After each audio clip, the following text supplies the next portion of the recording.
তুমি শব্দ করে চা খাচ্ছিলে? সরি, আসলে বাবা এবার খেতে তো। বাবাদের জমানাতে চলে গেছে, তাই না? এখন আর ওভাবে চা খেলে হবে? সরি। কতবার তোমাকে বলবো রাহাত, এটা আমার ক্লাস। হ্যাঁ তো ধুতে হবে ক্লাসটা আমার। তুমি বলতে চাচ্ছ আমার স্পর্শ তোমার ক্লাসে করা যাবে না, আলাদা করে ফেলবে স্পর্শ, তাই তো? রাহাত, তুমি অফিসে যাও, তোমার দেরি হচ্ছে না এখন? শিওর, ক্লাস দিয়ে ফেলবে। আমি পানি খাচ্ছি এই ক্লাসে। হ্যাপি?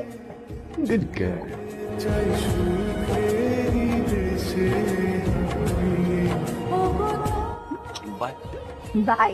আচ্ছা শোনো, সাবধানে যেও আর তাড়াতাড়ি ফিরে এসো। তুমি বাসায় থাকলে ভালো লাগে। এই, আপনি কে? ছিলাম না তো। আমি বদি ভাই, স্বাস্থ্য ভাই।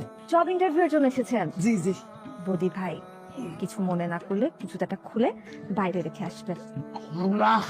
এই, আমাকে তখন একদম অ্যালাউ করবো না। আর এখন থেকে যা কিছু আপনার করা লাগবে আপনি ঘরের ভিতর করবেন। আপনার ভাইকে জিজ্ঞাসা করবেন যে এই বাসায় কোথায় কি করা যাবে, কোথায় কি করা যাবে না, ঠিক আছে? জি। কি হয় এখানে পড়ছিস? বেডরুমে যা।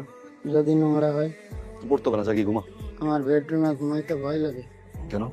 যদি নোংরা হয়?